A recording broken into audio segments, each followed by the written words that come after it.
Hey y'all, this is Driving Politics. We're going to talk about Indiana just for a minute. Maybe a little bit different perspective from what you're seeing elsewhere. I don't know. If you like this sort of content, like, subscribe, share, comment. Really helps get the message out there. Okay, Indiana. Indiana, thank you for refusing to further gerrymander your state.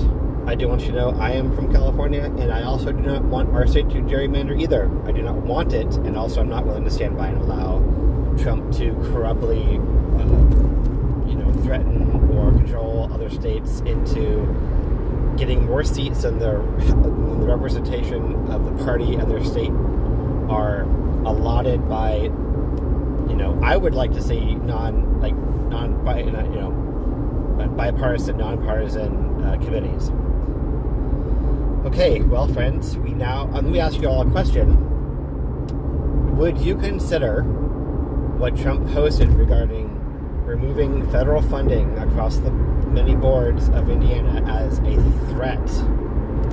Now, or like a coercion, basically a mobster, hey, if you don't do what we want, you might have an accident. This is even more blatant than that. If you don't do what we want, we're going to take away your funds directly. And I'm going to ask you all this, since, impeachment says high crimes and misdemeanors. Is that a high crime and misdemeanor?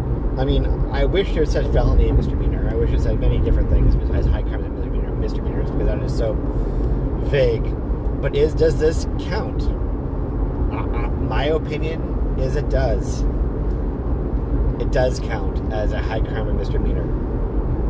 You would not want this action going to, if someone came up to your mother and said, if you don't do this, I'm going to take away what is rightfully yours. Every state deserves federal funding in some way. There's probably a law somewhere. So let me ask you your question. That question's there. Is this impeachable? Is it a high crime or misdemeanor? Is anyone going to do anything about it? Comment, like, subscribe, share. Thanks for listening to Driving Politics.